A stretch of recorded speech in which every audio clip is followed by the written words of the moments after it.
trop. Ne confondez pas avec l'isomalto-oligosaccharides, enfin. C'est du passé composé, ça. J'aimerais savoir qui. I myself am strange and unusual. Oh, pas l'hiver. I myself am strange and unusual. J'aimerais savoir qui. Pas l'hiver. Bon, aujourd'hui, nous sommes dans les locaux de Vincent, nous sommes dans les locaux de Inca Valley ou Inca Cao, comme on dit? Inca Valley, c'est Inca- l'entreprise. Inca Valley. Parce que pour vous faire la deuxième interview de Vincent, je me suis rendue avec Céline sur les lieux. Donc nous sommes en Belgique, nous sommes en Flandre avec Vincent. Donc il faut saluer cet effort et liker cette vidéo pour remercier Vincent de prendre son temps parce qu'on vient un dimanche. Il était en train de bosser sur du chocolat et nous on arrive et on enchaîne sur un podcast. Merci Vincent. Pour les personnes qui auraient eu la fort mauvaise idée de louper le premier épisode, est-ce que tu peux dire un peu ce que tu fais et qui tu es? Inca Valley, c'est l'entreprise. Et sous Inca Valley, on a plein de marques. On a mis le focus sur le chocolat, bien sûr. Et on essaie de faire aussi un peu tu vois, tout ce qui est biohacking à l'intérieur et tout, combiner un peu tout ça. Tu étais dans les compagnons, Ouais. et tu as fait de la pâtisserie. Ouais. Donc c'est pas juste du chocolat low carb, machin, c'est un haut niveau du goût et des compositions des produits. Pour moi, ce que je trouve fou, c'est vraiment le côté, à la fois, t'as poussé ton niveau de pâtisserie, que le goût c'est hyper important, mais t'adores le biohacking, du coup la compo aussi, quoi. D'ailleurs, je crois que y a quand même pas mal de marques qui viennent te voir pour perfectionner leurs produits. Oui, oui, j'avais oublié de dire ça. On fait plein de labels privés, private label. On va pas balancer. Mais oui, on a, je pense maintenant, 150 marques où on fait. Ouais. Ah ouais. On produit beaucoup de marques que vous connaissez aussi, je pense. Mais c'est chouette parce que, tu vois, donc on fait oui, les produits gastronomiques, on fait le conventionnel aussi, les volumes et tout ça. Mais à côté, on fait aussi plein de private label. C'est ça qui est bien parce que tu arrives à connaître les gens, construire une relation avec eux. Ils ont souvent des mondes bien spécifiques. Parfois, je dis, on va faire comment là? Tu vois, donc, je suis challengé un peu. Non mais attends, si à un moment les gens viennent te voir parce qu'ils se disent c'est lui qui va me faire le meilleur produit, c'est lui qui va m'améliorer le goût, c'est qu'il y a une raison. Merci, c'est gentil. Non mais parce que moi je parle tout le temps du collagène, et d'ailleurs les questions qu'on m'a posées, il y a beaucoup de questions collagène, mais faut pas oublier qu'il y a beaucoup de produits juste, moi j'adore, sur les pâtes à tartiner, je suis désolée, les pâtes macadamia, les pistaches, le goût, il y a personne qui arrive à faire ça. Et pourtant, j'ai travaillé longtemps dans un magasin bio, donc des beurres d'oléagineux, des trucs comme ça, j'en ai goûté plein, avec des formules différentes, avec des... Voilà. Vous, c'est un autre degré. Ça, c'est notre philosophie. Quand tu sors quelque chose, il faut que ça soit une mise à jour dans l'univers, quoi. Pas... T'amènes quelque chose de plus. Oui, voilà, c'est ça. Une contribution. Comme tu as dit, tu goûtes plein de pâtes tartinées ou plein de nut butters. Comment Ouais, des beurres d'oléagineux. Oléagineux. Ok. Oui, parce qu'en plus Vincent n'est pas français, et il fait l'effort de faire l'interview en français pour vous. On le transforme pareillement comme le chocolat. On travaille sur des textures crémeux, beurre, parce qu'on ne veut pas que c'est liquide. Liquide, c'est pour faire la pâtisserie, tu vois. Ouais. On mélange avec, je sais pas, un chantilly ou un truc comme ça. Hein. Mais... Non, il y a une belle texture dans les beurres. Ouais. C'est cristallisé au beurre de cacao, oui, comme du chocolat. Non, il y a vraiment ce qu'il faut, tu peux mettre le doigt et... Et même les pâtes à tartiner, on dit pâtes à tartiner, mais limite c'est des beurres sucrés, quoi. On n'essaye pas de faire comme tout le monde. Si tu as envie dans la gastronomie, on a quelque chose, butter swirls, donc tu prends un couteau et tu tires. Ça fait une boucle. Ouais, une boucle de beurre. Voilà. Ouais. Ça, tu peux le faire avec nos beurres. J'y arrive presque avec une cuillère. Ah, ok. Quand tu Si ouvres le c'est pot. le bon texture, tu peux le bien faire. Bon, comme il y avait beaucoup de questions collagènes, je vais commencer par les questions collagènes. Aussi parce que c'est mon produit préféré chez vous, dans le sens où les beurres d'oléagineux, j'adore, mais je peux pas en manger tout le temps. Mais Le collagène, moi franchement c'est devenu un de mes bests et je pense aussi pour ça que les gens ont des questions. Et la première c'était, est-ce que vous gardez votre formule ou est-ce que vous cherchez tout le temps à l'améliorer? On essaie, oui, de faire des mises à jour. On regarde aussi les nouvelles technologies qui sont sur le marché là. La dernière fois c'était 5000 Dalton, Ouais. là on était à 2000 2000. Dalton. Bientôt on va avoir un mixeur, un grinder qui peut aller jusqu'à 5 microns. Ouais, c'est hyper bas, c'est hyper bas. Je pense qu'on va être autour de 400 Dalton, un truc comme ça. Donc c'est vachement, oui, c'est vachement bas. Mais on est en train de travailler sur un nouvel produit qui s'appelle Hydration Complex. Et du coup, on essaye d'incorporer une nouvelle technologie dedans qui s'appelle Collagen Tripeptides. Toujours un collagène avec 3 chaînes d'acides aminés sur sa chaîne. Et du coup, on n'essaie pas trop d'aller trop bas, sinon tu as des acides aminés quoi. Quand le Dalton il est trop bas. Hein. Du coup, j'en profite parce que c'est une question qui revient vachement souvent. C'est quoi la différence entre le collagène et les peptides de collagène? Qu'est-ce que c'est la collagène? C'est une protéine. La chaîne moléculaire de la protéine, c'est vachement long. Donc du coup, on va le dégrader. Et quand on dégrade une protéine, ça devient un peptide. Quand on dégrade les peptides, ça devient des acides aminés. Ah, ok. Donc quand on prend peptide, on prend quelque chose qui est plus petit, entre guillemets, ouais. et peut-être plus assimilable du coup. Ouais, Hmm. tout à fait. Ok. Parce que moi, en fait, avant de te connaître, je savais pas l'histoire de l'absorption et de l'importance du poids de la molécule, donc des Dalton, par rapport à l'absorption du collagène. C'est toi qui me l'as appris. Du coup, j'en ai aussi parlé. Et il y a des gens qui m'ont demandé, mais alors pourquoi, puisque c'est si important et qu'ils savent tout ça, pourquoi c'est pas écrit sur leur site le poids de molécules, Ouais. tout ça? Parce qu'on a à la base, on est une chocolaterie. Tu vois, donc on essaie, on a les lois et les législations. On ne peut pas trop parler sur tu vois, les bienfaits. Tu vois, on n'est pas une entreprise complément alimentaire. C'est ce que j'ai répondu. J'ai dit, mais en fait, là, c'est classé comme ingrédient, Ouais, c'est ça. pas comme complément alimentaire. On veut pas être une pharmacie, tu vois. Ouais. On veut être un chocolat. Les mecs qui sont là avec la tête là, on prend un peu, tu vois. Mais là, on essaye on va créer un nouveau chocolat seulement pour les biohackers. Et donc on va séparer et on va faire un chocolat aussi bien, mais avec des sucres. Je peux pas trop en parler encore. Mais Vous êtes un petit peu à l'avant-garde quand même. Hein. ouais. Certains sucres qu'on utilise déjà dans la gamme cacao, on va mettre là-dedans. On va ajouter encore d'autres trucs. Tu vois, parfois on voit des sites qui vendent des chocolats bien fait et tout. Oh là là, arrête ça. Tu manges du chocolat quand même. Ouais. Mais juste un peu pour le soutien et tout. Moi j'aime bien. Non, mais moi aussi, moi j'aime le chocolat. Ben, si je peux avoir celui qui me fera le moins de mal, entre guillemets, et le plus de... Tu vois, je suis très contente. Par contre, quand je vois sur certains sites qui a écrit chocolat aux MCT et qu'en fait, il n'y en a pas à l'intérieur et qu'on se fout de moi, ça m'énerve. Est-ce qu'ils pensent qu'on est bête? Enfin, on va la regarder, la composition. Si MCT arrive derrière glycoside de stéviol, alors que la molécule glycoside de stéviol, c'est quand même minuscule. C'est vrai, t'as déjà vu ça? Oui. Encore une fois, je suis pas là pour balancer, mais je l'ai déjà fait avec vous dans d'autres vidéos. Vraiment, MCT derrière glycoside de stéviol. Ouais, c'est des... Les frérots, abusez pas. On lit les compositions. Et il y a deux questions comme ça. Dans les questions, est-ce qu'il est halal, est-ce qu'il est nourri à l'herbe, il y avait aussi une question qui était intéressante, c'était est-ce qu'il existe vraiment un label sérieux de nourri à l'herbe? Parce que moi j'ai l'impression que ce qu'on voit surtout c'est des petites icônes et que les gens confondent l'icône qui représente le fait que ça soit nourri à l'herbe et le label. Comme j'y connais pas assez, je te pose la question, est-ce qu'il y a des labels sérieux qui vérifient ça? Je pense pas que il y a des labels qui sont législés. Par exemple, quand tu fais le bio, oh la vache, il faut faire beaucoup d'administration. Nous, on a certaines parties qui sont grass-fed, certaines parties qui sont pas, mais on n'est pas du tout occupé avec ça pour les protéines.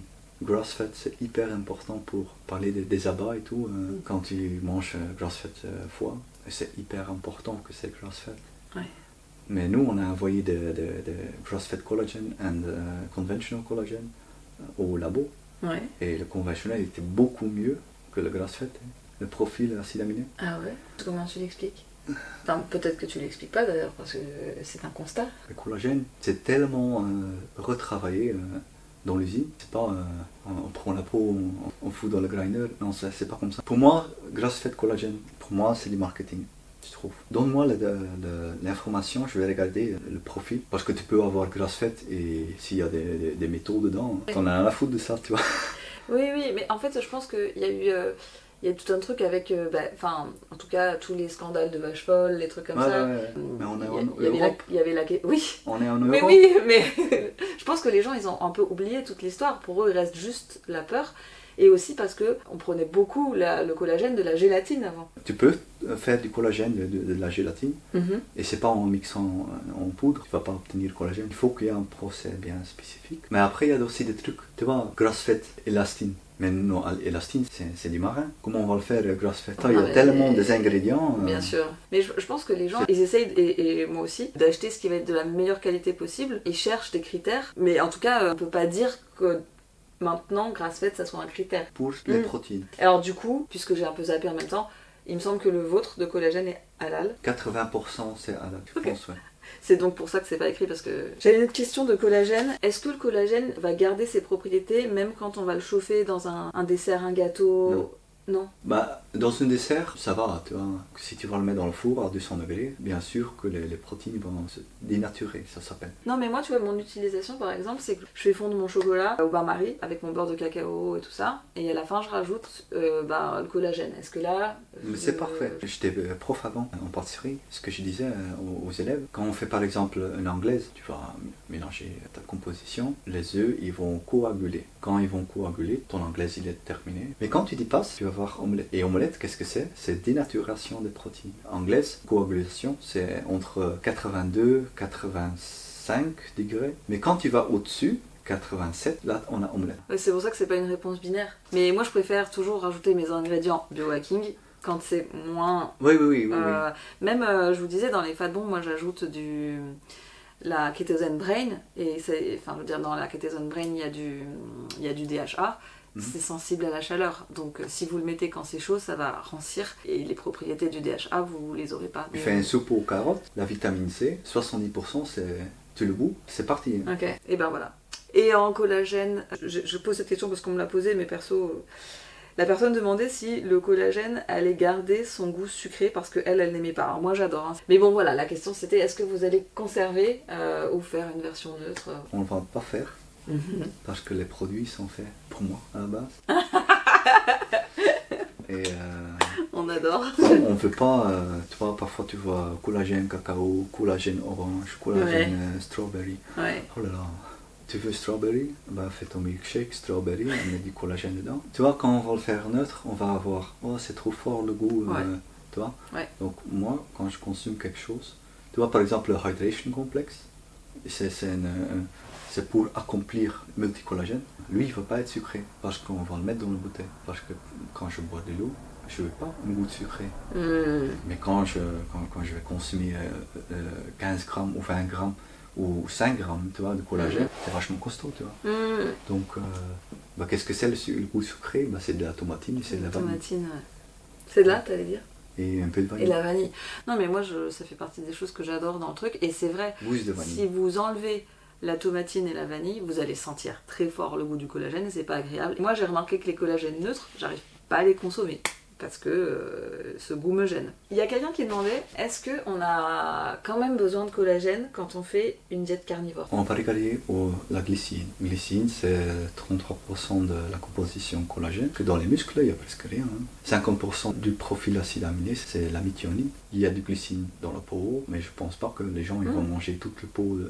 On consomme pas les parties qui sont riches en glycine. C'est rare. C'est pas vu comme une acide aminé indispensable parce que le corps il peut créer la glycine. Il peut créer 3 grammes. C'est pas beaucoup. C'est juste pour glutathion, mais pour entretenir la peau et tout ça, t'as besoin de presque 15 grammes, tu vois. C'est une réponse à ta question. C'est complètement une réponse parce qu'en fait, les personnes qui suivent des diètes carnivores ou même cétogènes, elles ont tendance à consommer un peu tout le temps les mêmes viandes. C'est du steak, effectivement c'est des muscles, ou alors c'est des œufs. Si vous faisiez votre diète carnivore en mangeant plein d'abats, ou en mangeant les pattes du poulet, ou la peau, peut-être que vous n'auriez pas besoin de collagène, mais je pense vraiment qu'en fait, de la façon dont on mange aujourd'hui, Je peux aller même encore plus loin. Pour 1 gramme de méthionine, normalement, il faut avoir 0,5 gramme de glycine. Parce que quand tu vas consommer trop de viande, tu vas avoir ce qui s'appelle méthionine intoxiquée. parce que tu as un déséquilibre dans ton profil d'acide aminé, quoi. Ouais. Donc tu peux manger beaucoup de viande, mais il faut le faire stratégiquement. Ça dépend. Tu vois, tu peux le consommer dans la journée.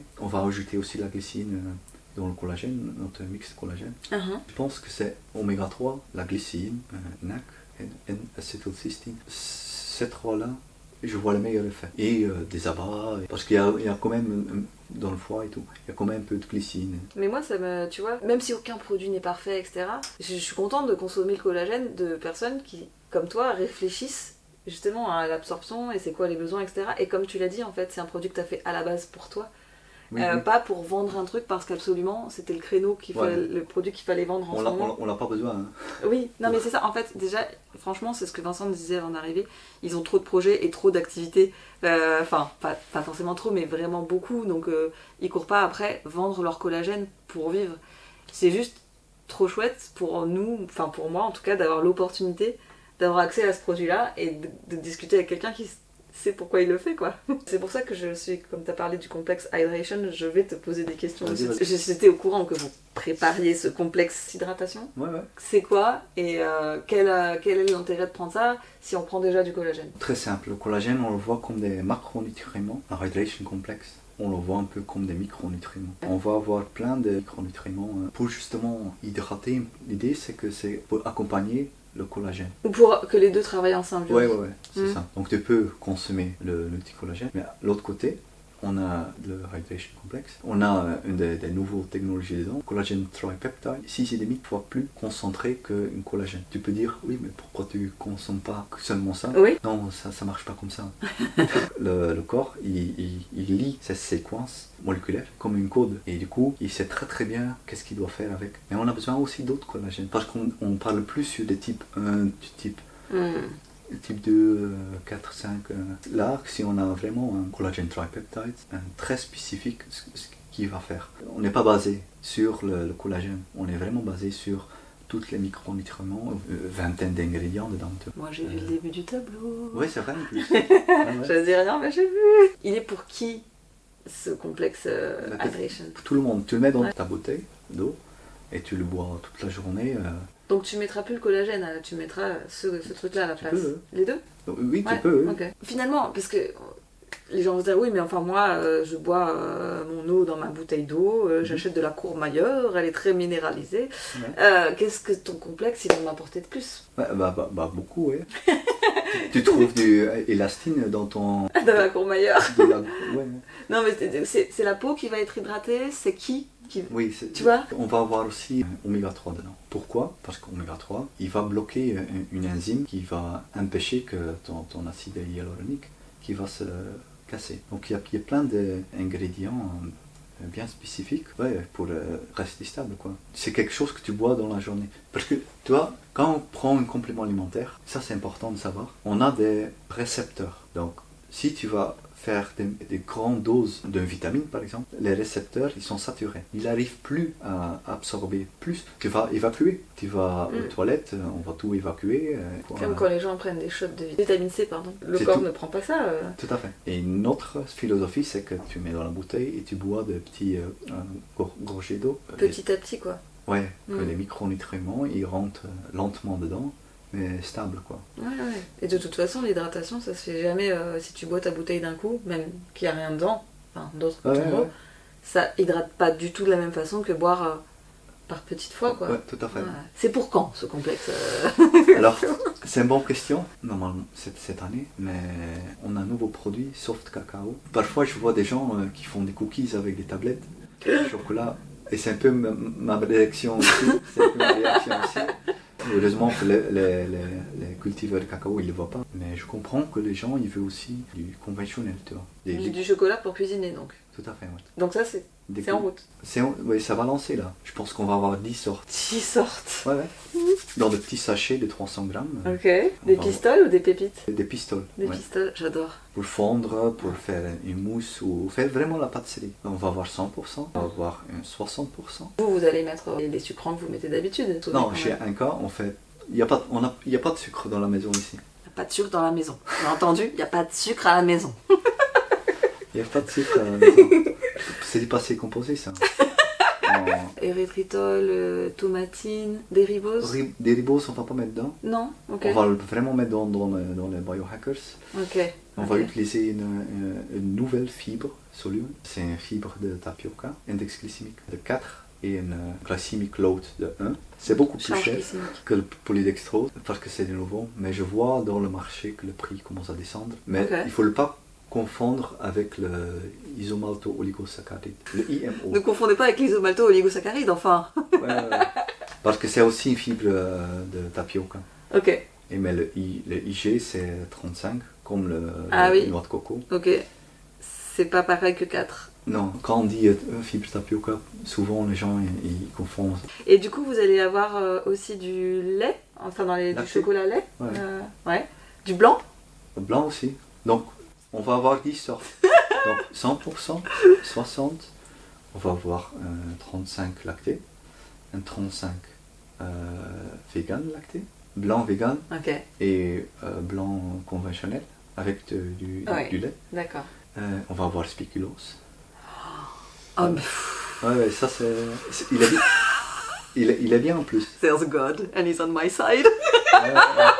Il est bien en plus. On va avoir un géant du jus noisette en pistole, un caramel. Et ça arrive bientôt, ça? Ouais, le packaging il est en primeur. Oh, et si ça se trouve, quand cette interview sortira, ce sera dispo. Est-ce que vous avez d'autres projets dans les fourneaux qu'on a le droit de dire pour privilégier les gens qui regardent ce podcast de qualité? On a beaucoup de projets, mais c'est des projets il existe déjà depuis des années. Hein. Dans la voiture, j'avais parlé de cette farine sans goût. Ça existe déjà 3 ans, mais on n'arrive pas à trouver le bon moment. On n'est pas prêt avec le marketing. Ouais, donc le produit en lui-même est fait, Ouais. mais donc c'est une farine sans céréales. Ouais, sans céréales, sans noix. Mais là, j'ai vraiment envie de le lancer là. Hein. Donc je pense que ça va. Trop bien, trop bien. Parce qu'on a beaucoup parlé des produits et tout ça, mais en fait, il y a aussi des gens qui avaient des questions Une des premières questions qui est revenue, c'est est-ce que tu fais toujours du one meal a day? Est-ce que tu fais toujours une diète plutôt cétogène, low carb? Là, je commence à incorporer beaucoup plus de la whey. Si j'ai pas le temps, je préfère juste prendre de la whey. Pourquoi? Parce que je veux pas que... Déjà, j'ai pas beaucoup de muscles. Je veux pas que mon corps il commence à consommer... Parce que le dernier podcast, on avait bien expliqué qu'est-ce qui se passe quand on jeûne. Allez voir ce podcast si vous n'avez pas vu. Je mange toujours one meal a day. Pour moi, c'est convenant. Tu vois. Ouais, pratique. Oui, quand Ouais. je bosse, c'est toujours one meal a day. J'ai beaucoup de focus sur les protéines. Tu vois, les histoires que les protéines vont te vieillir beaucoup plus et tout. Ça dépend, c'est quoi le contexte? Ah, tu vas consommer beaucoup de méthionine, tu vas consommer beaucoup de muscles. Là, tu vas manger beaucoup de muscles et tu vas incorporer beaucoup de glycine. Ah, mais tu changes le contexte complètement. Ah, peut-être c'est constructif de faire ça. Peut-être les carnivores ne doivent pas manger seulement des muscles et des abats. Peut-être quand ils ajoute la glycine, ça va être encore beaucoup plus intéressant. Est-ce que tu prends toujours le NMM Oui. et le TMG. trimethyl Vas-y. glyce? Ouais, c'est ça, trimethyl-glycine. Ouais. Donc tu prends toujours ça? Ouais. Ouais. Donc c'est une glycine avec une chaîne avec 3 glycines dessus. Est-ce que tu en as d'autres? Oui, j'en ai d'autres. Je mets encore beaucoup plus le focus sur les oméga, DHA et EPA. Je dirais même plus que ces matières grasses sont beaucoup plus importantes que NMN ou TMG. Ah ouais? Ouais, ça dépend en quel âge.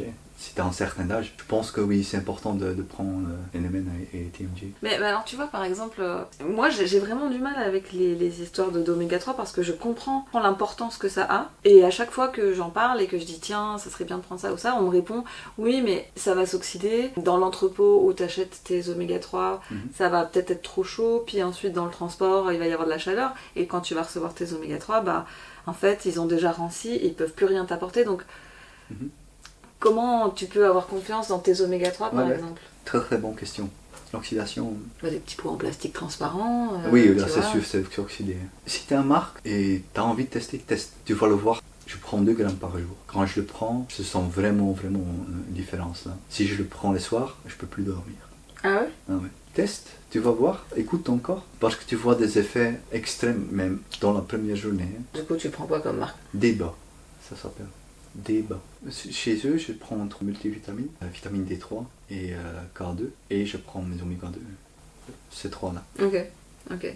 Et le reste, do not age. Quand tu fais une recette, par exemple, pour arriver au beurre de macadamia, pour arriver à cette consistance, combien, tu vois, est-ce que ça a mis 1 an pour arriver à avoir ça?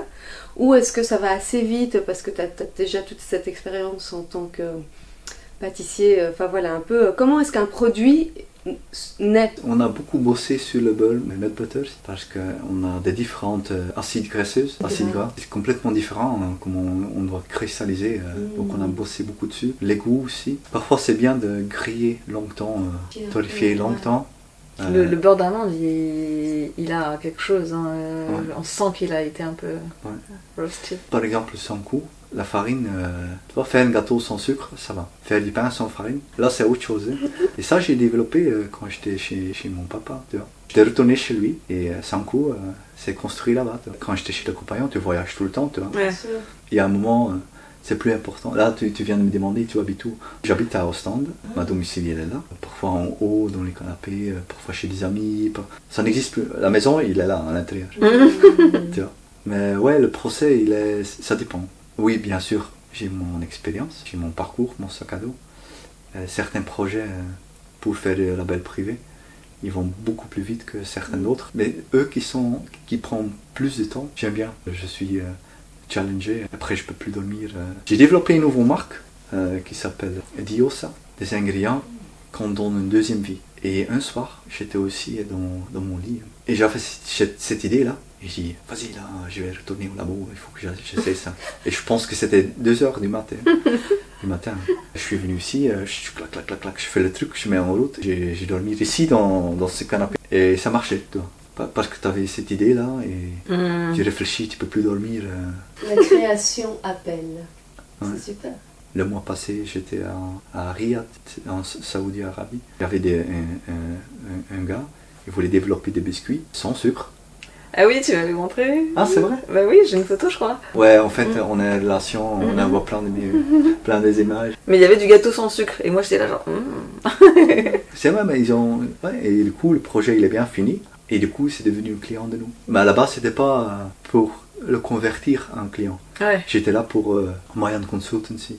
C'est aussi une entreprise à moi, où je donne des consulting. Et du coup, je suis allé pour ces clients-là. Et du coup, ils sont devenus notre client, un cavalier pour du chocolat. Trop bien. Donc c'est chouette, tu vois, en mai, on était en Chine. Ça, c'était pour Incacao.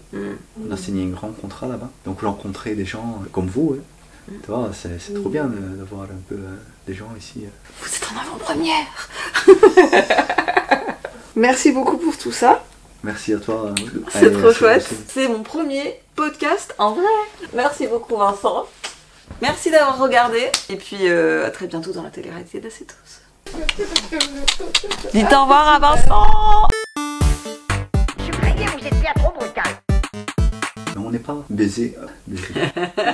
N'importe quoi. Je croyais que vous étiez trop brutal. On n'est pas basé. Je croyais que vous étiez trop brutal. C'est du passé composé ça. C'est du passé composé ça.